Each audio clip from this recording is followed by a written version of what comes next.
नमस्कार। प्रादेशिक समाचार के साथ मैं नीलम कुमार। पहले मुख्य समाचार। दूसरे चरण के मतदान के लिए कल शाम 5 बजे समाप्त हो जाएगा चुनाव प्रचार। 20 नवंबर को 38 विधानसभा क्षेत्रों में डाले जाएंगे वोट। एनडीए और इंडी गठबंधन के नेताओं का संथाल और कोयलांचल के इलाकों में प्रचार अभियान जोरों पर, आरोप प्रत्यारोप का दौर जारी। भाजपा ने हेमंत सोरेन सरकार पर बांग्लादेशी घुसपैठियों को संरक्षण देने का लगाया आरोप। और झारखंड मुक्ति मोर्चा के कार्यकारी अध्यक्ष हेमंत सोरेन ने कहा, भाजपा बांग्लादेशी घुसपैठ के नाम पर जनता को गुमराह कर रही है। और अब समाचार विस्तार से। झारखंड में विधानसभा चुनाव के दूसरे चरण के लिए सोमवार शाम को चुनाव प्रचार समाप्त हो जाएगा। दूसरे चरण में 38 विधानसभा क्षेत्रों के लिए 20 नवंबर को वोट डाले जाएंगे, जिसे लेकर एनडीए और इंडी गठबंधन के नेता संथाल और कोयलांचल के इलाकों में जोर शोर से प्रचार कार्य में लगे हैं। एनडीए और इंडी गठबंधन के नेताओं का संथाल और कोयलांचल के इलाकों में प्रचार अभियान और आरोप प्रत्यारोप का दौर जारी है। भारतीय जनता पार्टी के राष्ट्रीय अध्यक्ष जगत प्रकाश नड्डा ने हेमंत सोरेन सरकार पर घुसपैठियों का भरण पोषण कर राज्य के आदिवासियों की जमीन उन्हें हस्तांतरित करने का आरोप लगाया है। वे आज जामताड़ा के नाला विधानसभा क्षेत्र में चुनावी सभा को संबोधित कर रहे थे। ये इंटेलिजेंस की रिपोर्ट, इसमें लिखा गया है कि बांग्लादेश के घुसपैठिए आते हैं, मदरसों में ठहरते हैं और मदरसों में ठहर करके उनके लिए आधार कार्ड बनता है, उनका वोटर आईडी बनता है, उनको गैस का कनेक्शन दिया जाता है, उनको राशन कार्ड बनता है और फिर उनको जमीन दिलाने का काम हेमंत सोरेन की सरकार करती है। इधर राज्य के मुख्यमंत्री और झारखंड मुक्ति मोर्चा के कार्यकारी अध्यक्ष हेमंत सोरेन ने भाजपा पर गलत बयानबाजी करने का आरोप लगाया है। श्री सोरेन ने कहा है कि भाजपा बताए कि कहां घुसपैठ हो रहा है। वे आज गिरिडीह विधानसभा के जमुआ में एक चुनावी सभा को संबोधित कर रहे थे। और आज घुसपैठी की बात है तो ये बताए ना कहाँ पर है लोग, आंकड़ा देना, डाटा देना। जमीन हड़प रहे हैं, ये फलना कर रहे हैं, ढिमका कर रहे हैं, शादी कर रहे हैं, ब्याह कर रहे हैं, तरह तरह की आरोप लगाते हैं। झारखंड को अगर कपड़े की तरह झाड़ेंगे ना तो इनके लोग कितने जमीन कब्जा करके यहाँ रखा है और कितना इन लोगों ने शादी ब्याह किया है वो भी पता चल जाएगा। तो ये ऐसे चीजों को खरीदते हैं जिसमें सांप्रदायिक सौहार्द बिगड़े और इनकी रोटी वहीं पकती है जहाँ सांप्रदायिक तनाव बना रहे। झारखंड भाजपा के चुनाव सह प्रभारी हेमंता बिस्वा शर्मा ने हेमंत सोरेन सरकार पर राज्य में भ्रष्टाचार को बढ़ावा देने का आरोप लगाया है। महकामा विधानसभा में एक चुनावी रैली को संबोधित करते हुए उन्होंने कहा कि राज्य के एक मंत्री के घर से करोड़ों की संपत्ति जब्त की गई है। ये सारे सोने का सिक्का आलमगीर आलम खा गया। आपने कभी देखा है 35 करोड़ रुपया? लेकिन ये आलमगीर आलम कितना रुपया कमाया? 35 करोड़ रुपया उनका घर से बरामद हुए। ये लोग खाली घुसपैठियों का प्यार में फंसा हुआ है। हमारा साथ उनका कोई संबंध नहीं है। ये सरकार घुसपैठिया का सरकार है। बिहार के नेता प्रतिपक्ष तेजस्वी यादव ने आज बेरमो विधानसभा क्षेत्र के कांग्रेस उम्मीदवार के पक्ष में एक जनसभा को संबोधित किया। इस दौरान उन्होंने भाजपा पर जमकर हमला बोला। उन्होंने कहा कि इंडी गठबंधन की सरकार जनता को 7 गारंटी दे रही है। आज एक भी योजना 20 वर्षों का ये नहीं बता सकते, लेकिन 2.5 वर्षों में हम इतनी योजना गिरा सकते हैं कि हमारे योजनाओं का बोझ भी उठा नहीं सकते। लेकिन भारतीय जनता पार्टी की गलत नीतियों की वजह से आज देश दुनिया से लोग यहाँ झारखंड को छोड़िए देश से लोग पलायन कर रहा है। इसलिए न टूटेंगे न बटेंगे, हर हाल में इंडिया गठबंधन को जिताएंगे। भारतीय जनता पार्टी के वरिष्ठ नेता अर्जुन मुंडा ने हेमंत सरकार पर घुसपैठियों को संरक्षण देने का आरोप लगाया है। श्री मुंडा आज सारठ विधानसभा के हरिपुर मैदान में आयोजित एक चुनावी सभा को संबोधित कर रहे थे। इस दौरान उन्होंने कहा कि बांग्लादेशी घुसपैठी न केवल यहां की जमीन पर कब्जा कर रहे हैं, बल्कि यहां की महिलाओं और संविधान के लिए भी खतरा पैदा कर रहे हैं। पहले तो सरकार के तरफ से इसको दरकिरार करने की कोशिश की गई। बाद में जब आंकड़े आए तो राज्य सरकार को मानना पड़ा कि यहाँ पर बांग्लादेशी घुसपैठी है। बांग्लादेशी घुसपैठी न केवल यहाँ के जमीन पर कब्जा कर रहे हैं, माता बहनों को बरकला रहे हैं, बल्कि संविधान के लिए खतरा पैदा कर रहे हैं। संथाल का मिजाज कह रहा है कि भारतीय जनता पार्टी की सरकार बननी चाहिए और यहाँ के समस्याओं का समाधान भारतीय जनता पार्टी के माध्यम से ही होगा और यहाँ की जो बीमारी है उसको भी ठीक करने का काम भारतीय जनता पार्टी ही करेगी।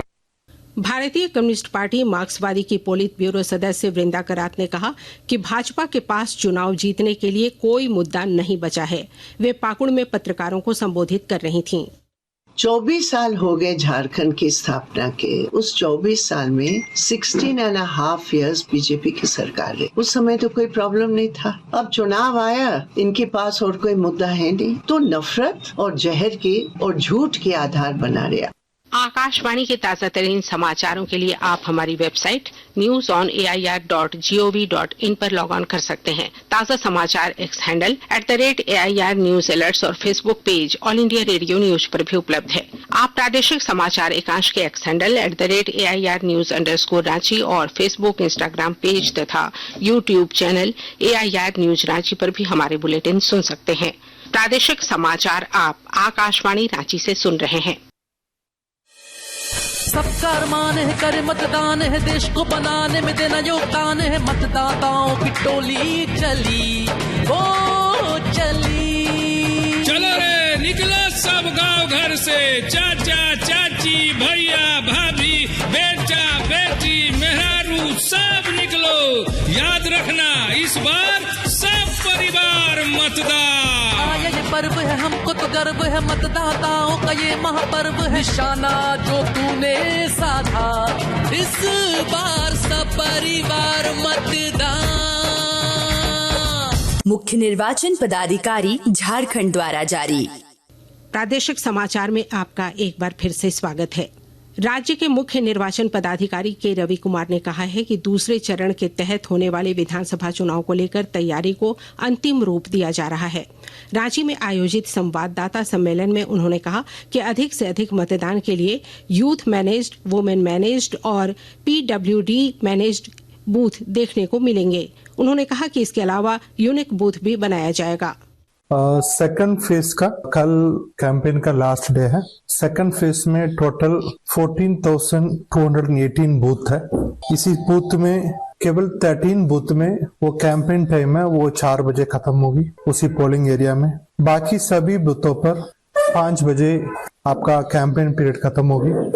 कुछ विशेष बूथ भी बनाए जा रहा है। वुमेन मैनेज्ड बूथ है, 239 बूथ है, उसमें सभी पोलिंग कर्मी है, वहां पर लेडीज रहेंगे। उस तरफ से PWD मैनेज्ड बूथ है वो 22 है, वहां पर कितना भी पोलिंग कर्मी है वो PWD। फिर यूथ मैनेज्ड 26 है। झारखंड विधानसभा चुनाव के राजनीतिक परिदृश्य पर आकाशवाणी समाचार की विशेष श्रृंखला में आज बात होगी गिरिडीह जिले की। 6 विधानसभा सीट गिरिडीह, बगोदर, जमुआ, डुमरी, गांडे और धनवार के लिए दूसरे चरण में 20 नवंबर को मतदान होना है। पेश है हमारे संवाददाता की रिपोर्ट। गिरिडीह जिले में 6 विधानसभा सीट है। इनमें फिलहाल गिरिडीह, बगोदर, डुमरी और गांडे सीट इंडिया गठबंधन के कब्जे में है, जबकि धनवार और जमुआ सीट पर भाजपा का कब्जा है। इस बार कई सीटों पर चुनावी परिदृश्य बदला हुआ है। बात जमुआ विधानसभा सीट की करें तो यहाँ मुख्य मुकाबला भाजपा की डॉक्टर मंजू कुमारी और झामुमो प्रत्याशी केदार हाजरा के बीच है। पिछले विधानसभा चुनाव में केदार हाजरा ने भाजपा के टिकट पर जीत दर्ज की थी, लेकिन इस बार वे झामुमो की तरफ से चुनाव मैदान में हैं। उधर गिरिडीह विधानसभा सीट पर निवर्तमान विधायक झामुमो के सुदीपी कुमार और भाजपा के निर्भय कुमार शाहवादी के बीच सीधा मुकाबला है। उधर डुमरी विधानसभा क्षेत्र में झामुमो प्रत्याशी और हेमंत सोरेन सरकार में महिला एवं बाल विकास मंत्री बेबी देवी आजसू पार्टी की जसोदा देवी और झारखंड लोकतांत्रिक क्रांतिकारी मोर्चा के प्रत्याशी जयराम महतो के बीच त्रिकोणीय मुकाबला है। बात धनवार सीट की करें तो यहाँ भाजपा के प्रदेश अध्यक्ष बाबूलाल मरांडी चुनाव मैदान में हैं, जिनका मुकाबला झामुमो के निजामुद्दीन अंसारी से है। इस सीट पर इंडिया गठबंधन के घटक दल भाकपा माले के राजकुमार यादव भी चुनाव मैदान में हैं। ऐसे में झामुमो और माले के बीच दोस्ताना संघर्ष की स्थिति है। इस सीट से दिग्गज निर्दलीय प्रत्याशी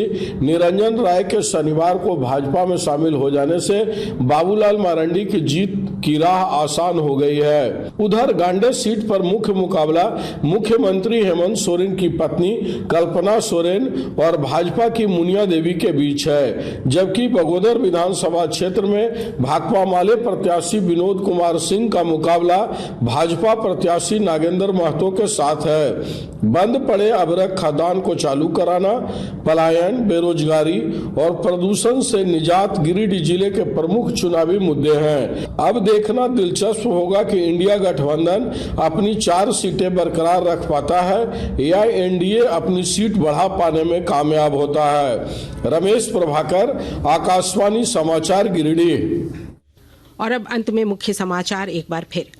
दूसरे चरण के मतदान के लिए कल शाम 5 बजे समाप्त हो जाएगा चुनाव प्रचार।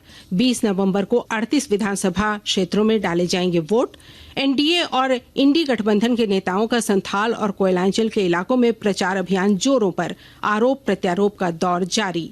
भाजपा ने हेमंत सोरेन सरकार पर बांग्लादेशी घुसपैठियों को संरक्षण देने का लगाया आरोप। और झारखंड मुक्ति मोर्चा के कार्यकारी अध्यक्ष हेमंत सोरेन ने कहा, भाजपा बांग्लादेशी घुसपैठ के नाम पर जनता को गुमराह कर रही है। इसके साथ ही आकाशवाणी रांची से प्रादेशिक समाचार का ये बुलेटिन समाप्त हुआ। नमस्कार।